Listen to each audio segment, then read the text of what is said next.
Penjelasan puncak ilmu makrifat tentang aku. Aku bukanlah sekadar kata, bukan pula sekadar sebutan yang bisa dipahami oleh akal semata.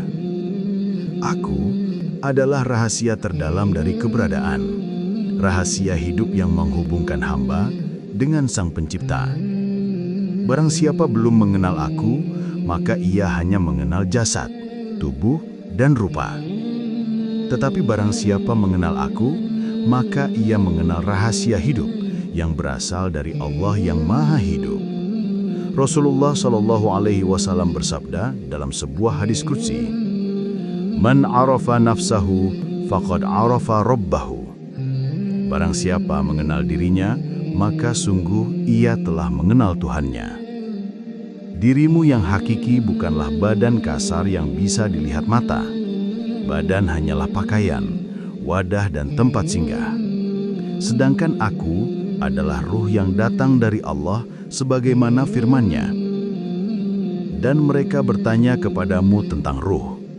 Katakanlah, ruh itu termasuk urusan Tuhanku, dan tidaklah kamu diberi pengetahuan melainkan sedikit.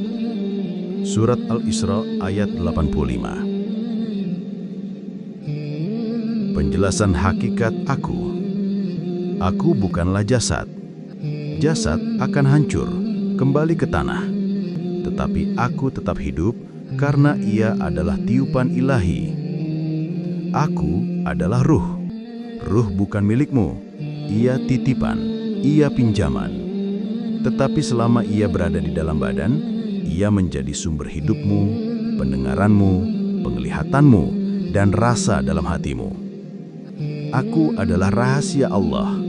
Ia tidak bisa dilihat mata, tidak bisa dipegang tangan, tetapi dirasakan dengan rasa batin. Ketika engkau masuk ke dalam diam, keheningan, dan fana dari segala selain Allah, disitulah engkau akan berjumpa dengan aku. Aku adalah cermin tajalli Zatullah. Allah ingin dikenal, maka ia mentajalikan nurnya yang pertama, yaitu Nur Muhammad. Dari Nur Muhammad itulah lahir segala ciptaan. Dan pada tiap diri manusia, Allah menitipkan percikan dari nur itu berupa ruh, yaitu aku. Di mana letak aku? Aku ada di dalam, tetapi tersembunyi. Ia bagaikan nyawa pada tubuh.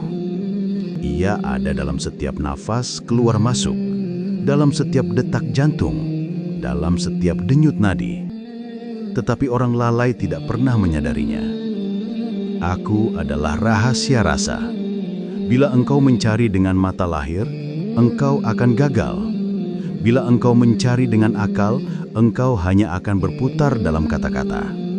Tetapi bila engkau mencari dengan hati yang suci, dengan jiwa yang tunduk, engkau akan menemukannya sebagai saksi abadi yang selalu hadir. Paradoks aku. Aku ada tetapi tiada. Tiada tetapi ada.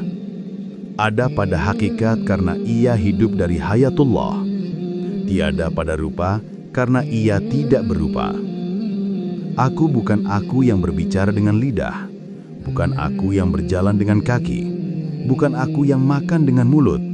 Semua itu hanyalah jasad. Aku yang sejati adalah hidup yang menghidupkan jasad itu. Kesempurnaan makrifat aku. Ketika engkau menyaksikan aku, jangan berhenti pada dirimu sendiri, karena aku itu hanyalah amanah, pancaran, dan titipan dari Allah. Jangan berkata, inilah aku, tetapi katakanlah, inilah rahasia Allah dalam diriku. Pada puncak makrifat, engkau akan memahami bahwa tiada yang hidup kecuali Allah, tiada yang ada kecuali Allah, tiada daya dan kekuatan kecuali Allah, maka aku pun lenyap ke dalam yang Maha Aku.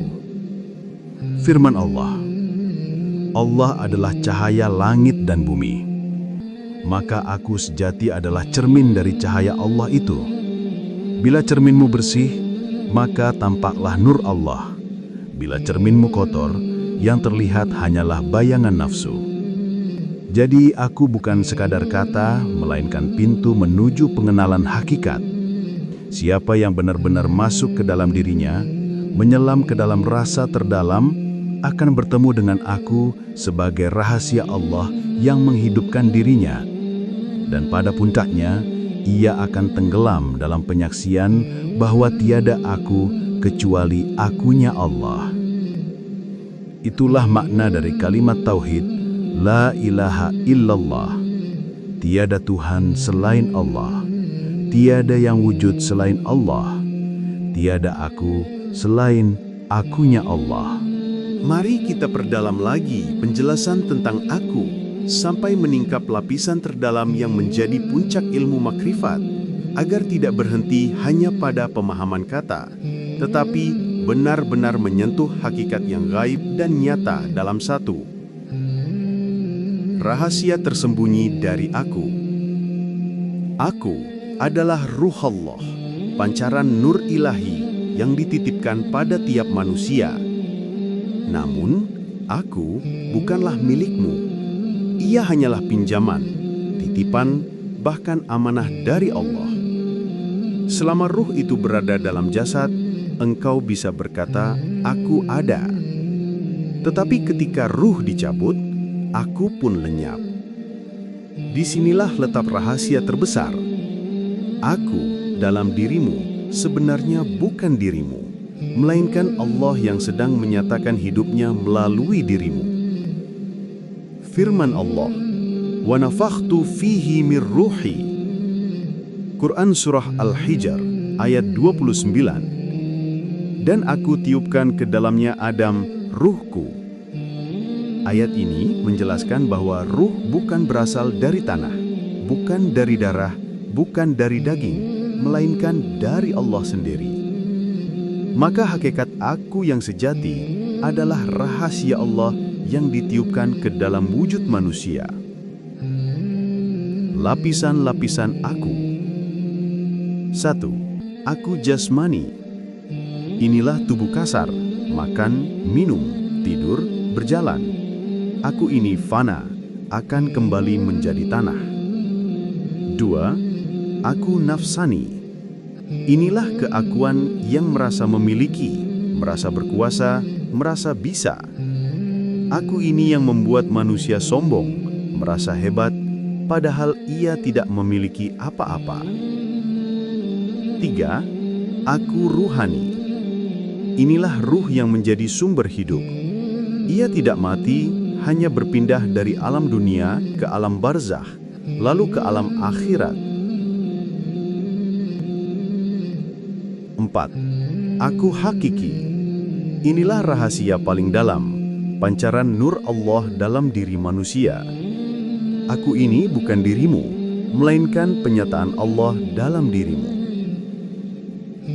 Pencarian aku. Mengapa banyak orang tidak menemukan aku? Karena mereka sibuk mencari di luar dirinya. Mereka menyangka aku ada pada benda, harta, pangkat, dan rupa. Padahal aku tersembunyi jauh di dalam rasa yang paling halus.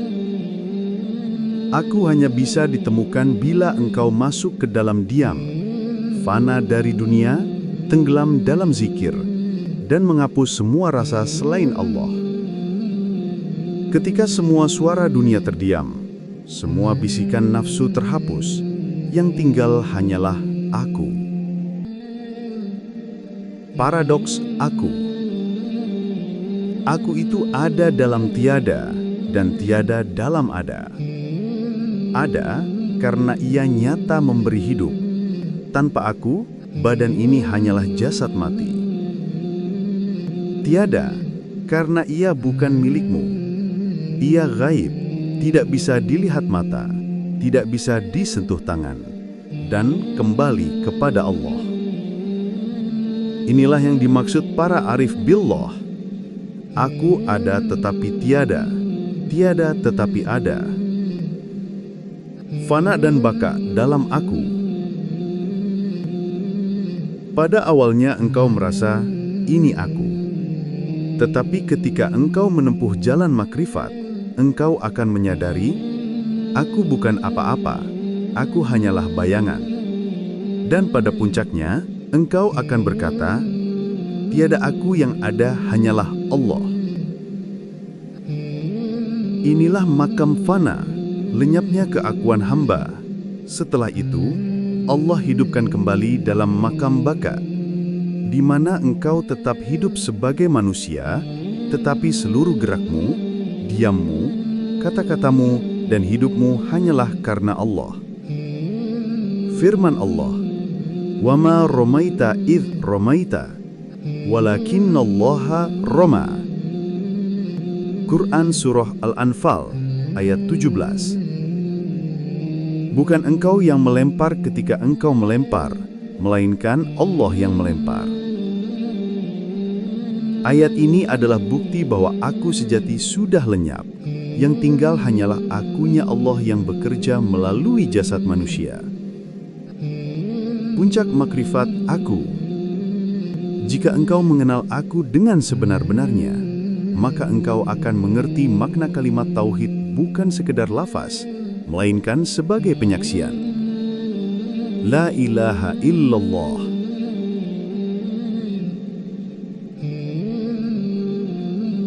Tiada Tuhan selain Allah. Maksudnya, tiada hidup selain hidup Allah. Tiada wujud selain wujud Allah. Tiada daya dan kekuatan selain kekuatan Allah. Bahkan tiada aku selain akunya Allah. Maka pada puncaknya, engkau tidak lagi terikat oleh jasad, nafsu, bahkan ruh. Engkau hanya menjadi cermin bening tempat Allah menampakkan dirinya. Rasulullah Shallallahu Alaihi Wasallam bersabda, Allahumma arunal asya'a kama hiya. Ya Allah, perlihatkanlah kepada kami segala sesuatu sebagaimana adanya. Segala sesuatu sebagaimana adanya adalah semua dari Allah, semua dengan Allah, semua kembali kepada Allah. Rahasia aku. Aku bukan sekedar kata yang bisa dipahami dengan akal. Ia adalah pintu rahasia yang mengantar manusia untuk mengenal Allah. Siapa yang benar-benar menemukan aku, maka ia akan mengetahui bahwa selama ini ia bukan apa-apa. Yang ada hanyalah Allah yang Maha Ada. Maka, wahai pencari kebenaran, jangan berhenti mencari aku pada rupa dan kata. Selami hatimu, sucikanlah nafsumu, hilangkanlah keakuanmu, maka engkau akan menyaksikan bahwa aku itu adalah Allah yang sedang memperlihatkan dirinya melalui hidupmu. Kita lanjutkan penjelasan lebih dalam lagi hingga menyentuh hubungan aku dengan Nur Muhammad dan Tajalli Zatullah. Sebab disitulah letak puncak rahasia makrifat, memahami dari mana asal aku, bagaimana ia dinyatakan, dan kepada siapa ia kembali. Awal segala aku adalah Nur Muhammad. Sebelum ada alam, sebelum ada langit dan bumi, sebelum ada malaikat dan ruh, yang pertama diciptakan Allah adalah Nur Muhammad. Dari Nur Muhammad inilah seluruh makhluk ditajalikan, termasuk roh manusia yang disebut aku.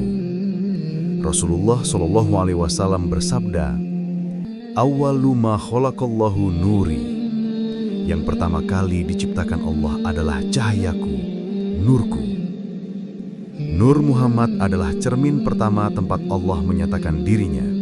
Dan dari nur itu, Allah menciptakan ruh yang dalam dirimu disebut sebagai aku. Maka hakikatnya, aku dalam dirimu adalah pancaran dari Nur Muhammad. Dan Nur Muhammad adalah tajalli pertama dari Zatullah. Tajalli Zatullah menjadi aku. Allah itu maha ghaib, maha tidak terbayangkan, maha tidak berubah. Tetapi Allah ingin dikenal maka ia menzahirkan dirinya dalam tajalli. Pertama, tajalli Nur Muhammad.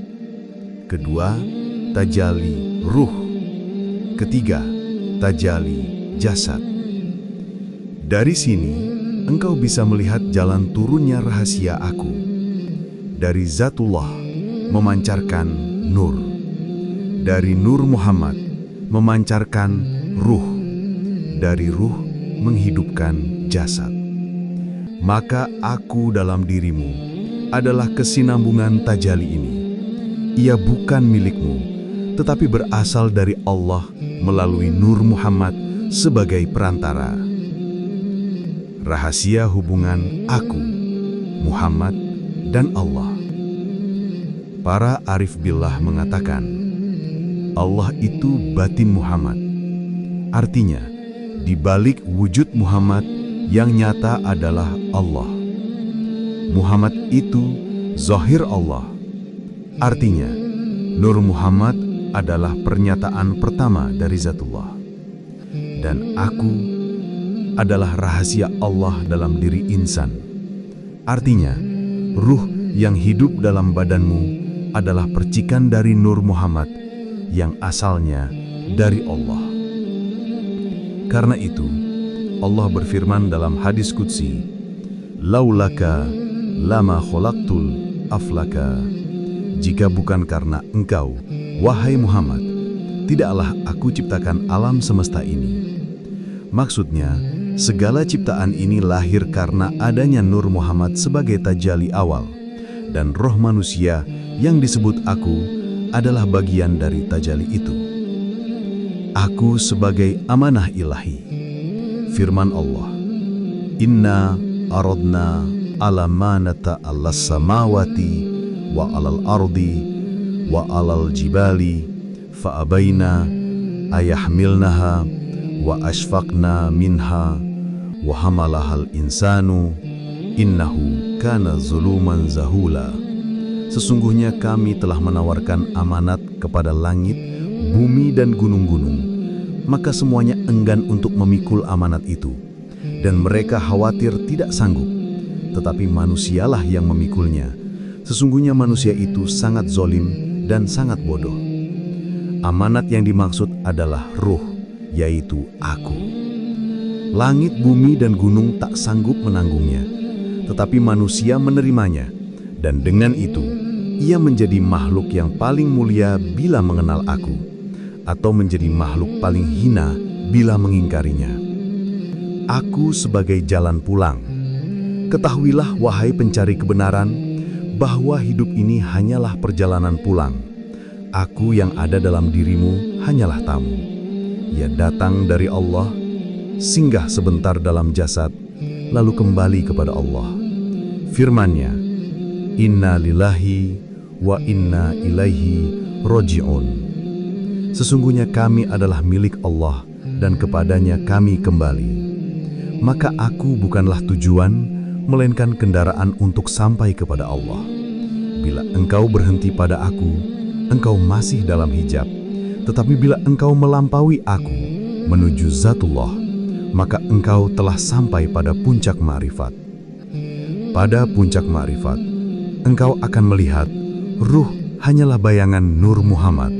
Nur Muhammad hanyalah tajalli Zatullah, dan Zatullah itulah yang maha ada, yang maha awal, yang maha akhir, yang maha lahir, dan yang maha batin. Sehingga engkau akan berkata dengan sebenar-benar penyaksian, "Tiadalah aku, yang ada hanyalah engkau ya Allah." Inilah makam tauhid yang sejati, bukan sekedar mengucapkan, tetapi menyaksikan. Mari kita lanjutkan penjelasan ini lebih dalam lagi dengan mengurai tahapan perjalanan insan dalam mengenal aku, yaitu jalan syariat, thariqat, hakikat, dan ma'rifat. Sebab untuk sampai pada penyaksian aku yang sejati, hamba harus menapaki semua maqam ini dengan bimbingan Allah. 1. Syariat, pintu awal menuju aku. Syariat adalah jalan lahiriah. Ia bagikan pintu rumah yang harus dilewati sebelum masuk ke dalam. Di tahap ini manusia mengenal aku sebagai jasad, makan, minum, sholat, zakat, puasa, haji. Syariat mengajarkan disiplin tubuh dan keteraturan amal. Tetapi syariat bukan tujuan, melainkan alat untuk menyucikan jasad agar layak menjadi wadah bagi aku yang sejati. Firman Allah, wa aqimus sholata wa atuz zakata. Quran Surat Al-Baqarah ayat 43. Dirikanlah sholat dan tunaikanlah zakat. Sholat dan zakat di syariat adalah latihan lahiriah agar hamba mengenal disiplin pengabdian sehingga ia siap melangkah lebih dalam. 2. Thariqat, jalan penyucian aku nafsani. Thariqat adalah jalan menuju batin. Di sini hamba mulai melatih hati dengan zikir, muraqabah, mujahadah, dan khawat. Aku nafsani yang suka merasa memiliki, merasa berkuasa, merasa bisa, mulai dilebur dengan zikir. Thariqat bagaikan perjalanan dari luar rumah menuju ruang dalam. Rasulullah SAW bersabda, La yazalu lisanuka ratban min zikrillah. Basahilah terus lisanmu dengan zikir kepada Allah. Dengan zikir, aku yang penuh nafsu akan tunduk dan rasa aku sebagai ruhullah mulai muncul. 3. Hakikat, penyaksian aku ruhani. Hakikat adalah ketika tabir mulai terbuka, hamba mulai menyaksikan bahwa hidup bukanlah dari jasad, melainkan dari aku yang berasal dari Allah. Ia melihat bahwa seluruh amal bukan dari dirinya, melainkan dari Allah yang menggerakkan. Di tahap ini hamba menyadari bahwa dirinya hanyalah wadah, sedangkan aku adalah hidup yang menghidupkan. Firman Allah, wa ma tasha'una illa ayyasha Allah. Quran Surat At-Takwin ayat 29. Dan kamu tidak dapat berkehendak kecuali bila Allah menghendaki. Di sini keakuan manusia runtuh. Ia sadar, bukan aku yang berbuat, tetapi Allah yang berbuat melalui aku. 4. Ma'rifat, lenyapnya aku, tinggal akunya Allah. Ma'rifat adalah puncak perjalanan. Disinilah hamba menyaksikan bahwa aku sejati bukanlah dirinya, melainkan Allah yang memperlihatkan dirinya melalui ruh. Aku lenyap, yang tinggal hanyalah akunya Allah. Hamba tidak lagi melihat dirinya sebagai wujud mandiri, melainkan hanya sebagai cermin bening tempat Allah menzohirkan nurnya. Firman Allah, Kullu man 'alaiha fanin wa yabqa wajhu rabbika dzul jalali wal ikram. Quran Surat Al-Rahman ayat 26 dan 27. Segala yang ada di bumi akan binasa, dan yang tetap kekal hanyalah wajah Tuhanmu yang mempunyai kebesaran dan kemuliaan. Inilah makom fana dan baqa. Fana adalah lenyapnya aku sebagai hamba. Baqa adalah hidupnya aku dengan Allah. Kita lanjutkan penjelasan lebih dalam lagi tentang aku dengan mengurai bagaimana rasa aku itu bisa disaksikan melalui nafas, zikir, dan diam dalam qalbu sebagaimana jalan para arif billah. Karena sesungguhnya nafas adalah rahasia hidup, zikir adalah jalan penyatuan rasa, dan diam adalah gerbang penyaksian hakikat. 1. Nafas sebagai rahasia aku. Setiap tarikan dan hembusan nafas adalah tanda bahwa aku hadir dalam diri manusia. Saat engkau menarik nafas, itu bukan semata-mata kerja paru-paru. Itu adalah ruhullah yang sedang masuk memberi hidup. Saat engkau menghembuskan nafas, itu tanda bahwa ruhullah tetap bekerja mengalirkan hayat. Para arif berkata, barang siapa yang ingin melihat Allah, lihatlah nafasmu, karena keluar masuk nafasmu itulah tanda Allah yang maha hidup sedang menghidupkan dirimu. Dalam tiap nafas ada 2 rahasia. Tarik nafas, hu, penyaksian bahwa yang maha ada hanya Allah. Hembus nafas, Allah, penyaksian bahwa seluruh hidup kembali kepada Allah. Inilah zikir nafas yang berjalan tanpa putus bahkan ketika engkau tidur. Nafasmu adalah tasbihmu. Nafasmu adalah syahadatmu. Nafasmu adalah penyaksian bahwa aku hidup karena Allah yang maha hidup. 2. Zikir sebagai jalan menyatu dengan aku. Zikir adalah jalan untuk menyadari aku yang sejati. Zikir lisan, mengucapkan kalimat tauhid dan asma Allah. Zikir hati, merasakan kehadiran aku dalam kalbu. Zikir sir, rahasia, tenggelam dalam rasa, lenyapnya kata, hanya tinggal kesadaran bahwa Allah hadir dalam dirimu. Firman Allah, "Fadhkuruni adzkurkum." Surat Al-Baqarah ayat 152. Maka ingatlah kepadaku, niscaya aku ingat kepadamu. Ketika engkau berzikir, engkau sedang kembali kepada aku yang sejati. Pada mulanya, engkau yang mengingat Allah, tetapi pada puncaknya, engkau akan sadar bahwa yang berzikir itu bukan lagi dirimu, melainkan aku yang mengingat Allah dengan Allah. 3. Diam dalam kalbu, gerbang penyaksian. Diam adalah makam yang lebih tinggi dari sekedar kata dan suara. Dalam diam, engkau tidak lagi sibuk dengan bacaan lisan. Dalam diam, engkau tidak lagi sibuk dengan gerakan jasad. Dalam diam, yang tinggal hanyalah rasa halus bahwa Allah sedang menyatakan dirinya dalam dirimu. Rasulullah SAW bersabda, "Afdalul ibadatil fikru."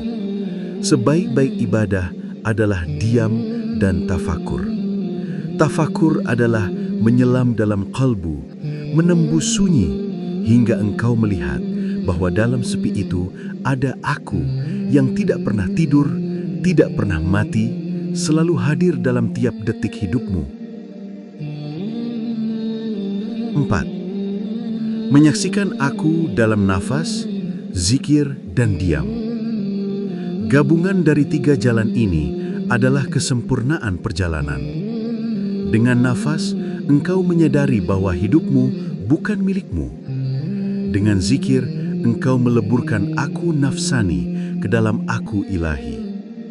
Dengan diam, engkau menyaksikan rahasia Allah tanpa kata, tanpa suara, hanya dengan rasa. Maka ketika engkau bernafas, berzikirlah. Ketika engkau berzikir, diamlah dari segala selain Allah. Dan ketika engkau diam, engkau akan menyaksikan bahwa aku sejati bukanlah dirimu, melainkan Allah yang sedang hidup dalam dirimu. 5. Kesempurnaan penyaksian. Pada puncak penyaksian, engkau akan mengerti bahwa nafasmu adalah zikir Allah, hatimu adalah tempat singgah aku, diammu adalah tajalli nur Allah. Sehingga engkau akan merasakan dengan sebenar-benar rasa, aku ini tiada, yang ada hanyalah engkau ya Allah. Inilah hakikat dari kalimat tauhid yang sejati. Tiada aku selain akunya Allah, tiada hidup selain hidup Allah, tiada daya selain daya Allah. Sesungguhnya aku itu adalah rahasia besar dari Allah Subhanahu wa Ta'ala yang tidak semua hamba mampu memahaminya. Aku bukanlah sekedar kata ganti untuk menunjuk diri jasmani, tetapi ia adalah tanda keberadaan sesuatu yang melampaui wujud tubuh ini. Ia adalah nur yang tersembunyi, rahasia yang terjaga, dan kehidupan yang menjadi inti dari segala kehidupan. Allah Subhanahu wa Ta'ala berfirman, "Fa'idha sawaituhu wa nafakhtu fihi min ruhi faqa'u lahu sajidin." Maka apabila aku telah menyempurnakan kejadiannya dan aku tiupkan ke dalamnya ruhku, maka tunduklah kamu kepadanya dengan bersujud. Surat Sya'ad ayat 72. Ayat ini menyingkap tabir bahwa manusia memperoleh aku yang sejati bukan dari dirinya, tetapi dari tiupan Allah Subhanahu wa Ta'ala, yaitu Ruhullah. Ruh ini bukan makhluk biasa. Ia adalah amar Allah, sesuatu yang terkait langsung dengan perintahnya. Maka, ketika engkau menyebut aku dengan penuh kesadaran, yang engkau sebut sejatinya adalah pinjaman dari Allah Subhanahu wa Ta'ala, bukan milikmu.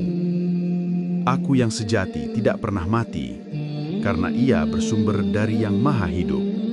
Yang mati hanyalah jasad, kulit, dan rupa. Maka tidaklah mengherankan jika para arif billah sering berkata, yang engkau panggil dirimu itu hanyalah bayangan, sedangkan aku yang sejati tetap hidup sekalipun jasad terbaring kaku. Rasulullah Shallallahu Alaihi Wasallam bersabda, Innallaha khalaqa Adama ala suratihi. Sesungguhnya Allah menciptakan Adam atas citranya. Hadis ini mengisyaratkan bahwa dalam diri manusia ada pantulan, ada cerminan dari sifat-sifat Allah.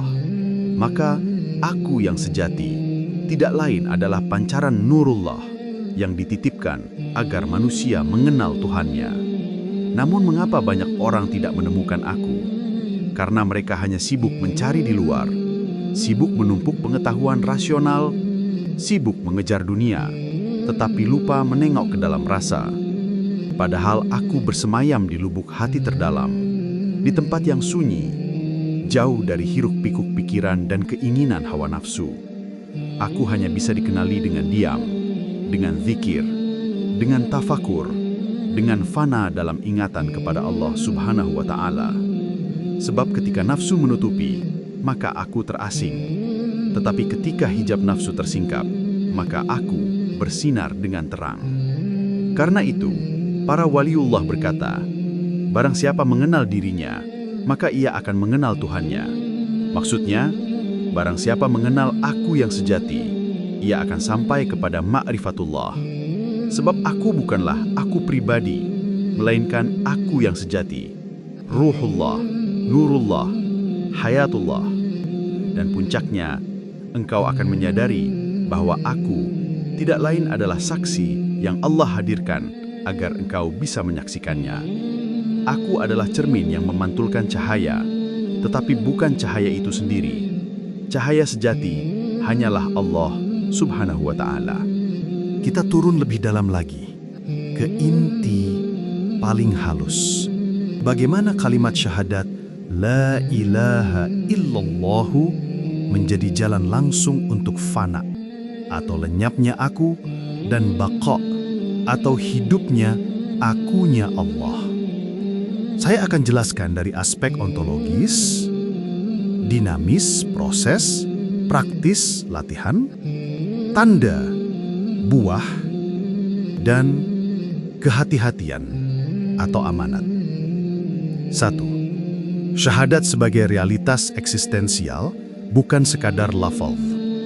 Kalimat La ilaha illallahu bukan hanya pernyataan teologis, ia adalah pernyataan ontologis.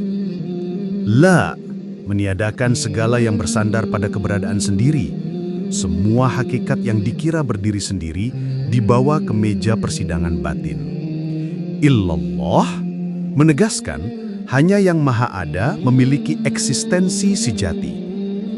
Jika kalimat ini hidup dalam kolbu, ia bekerja seperti dua pedang. Satu memotong ilusi kemandirian makhluk, yang lain mengungkapkan hadirnya yang satu. Dalam konteks aku, pertama, La mengoyak klaim-klaim aku yang palsu. Harta, nama, nafsu, kecerdasan. Lalu Ila mematri kesadaran bahwa segala hidup yang tampak adalah manifestasi kehadirannya. Dua maqam. Fana pada La, baqa pada Ila. Para arif memetakan pengalaman ini sebagai dua maqam yang bersambung. Fana atau pemusnahan subjektivitas, ketika La diamalkan mendalam, kesan aku melakukan mulai meredup. Segala sebab dilihat sebagai rentetan sebab-sebab yang Allah gerakkan. Baqa atau keberlanjutan dalam Allah, ketika Ila menjadi ziarah batin, bukan kembali ke ego lama, tetapi hidup kembali sebagai manifestasi dari kehadirannya. Perhatikan, bukan aku yang mengganti diri menjadi Tuhan. Penyatuan yang membebaskan diri jadi Tuhan adalah syubhat atau dosa, melainkan keakuan fana, sehingga yang tersisa adalah kehendaknya yang beroperasi dalam diri. Dengan kata lain, bukan kehancuran eksistensi, tetapi transformasi fungsi dari pemilik menjadi cermin. 3. Mekanika pengalaman. Bagaimana aku berinteraksi dengan syahadat dalam praktik. Berikut rangkai praktis yang sering diajarkan mursyid dan diamalkan para arif. Saya susun ringkas agar bisa langsung dipraktikkan. Persiapan batin. Niatkan hanya karena Allah. Sederhanakan lingkungan. Wudu atau setidaknya bersih, duduk tegak, rileks. Latihan napas syahadat atau praktik sederhana aman. 1. Tarik napas perlahan, rasakan penarikan ini sebagai kosong. Bayangkan melepaskan keterikatan. Pada tahap ini dalam hati ucapkan La ilaha. Artinya tidak ada ilah yang berdiri sendiri. Rasakan ruang kosong itu. 2. Tahan sejenak pada puncak napas. Dalam hening, biarkan peniadaan itu mengendap. 3. Hembus perlahan sambil hadirkan ucapan hati illallah. Rasakan masuknya cahaya, kehadiran ke seluruh pusat dada atau kolbu. Biarkan kehadiran itu menyebar. Ulangi berirama, jangan paksa sensasi. Mulai dari 5-20 menit sesuai kapasitas.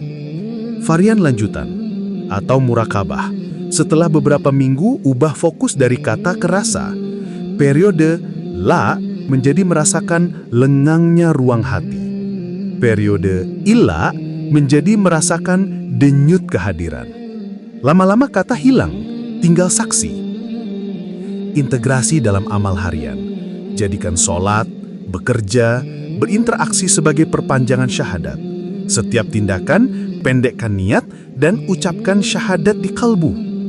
Napas sepanjang hari sebagai zikir halus. La saat menarik, melepaskan. La saat menghembus, menerima hadir. 4. Fenomena yang mungkin muncul atau tanda-tanda perjalanan. Ini bukan daftar wajib, melainkan fenomena yang biasa dilaporkan para arif. Berkurangnya rasa milik, less possessiveness. Ketenangan yang tidak bergantung pada kondisi luar, peningkatan rasa belas kasih dan pak sabar, perubahan etika, tindakan menjadi lebih otomatis karena dipandu rasa rahman. Kadang-kadang muncul ledakan perasaan syukur, kadang kerinduan nyaris sakit hati.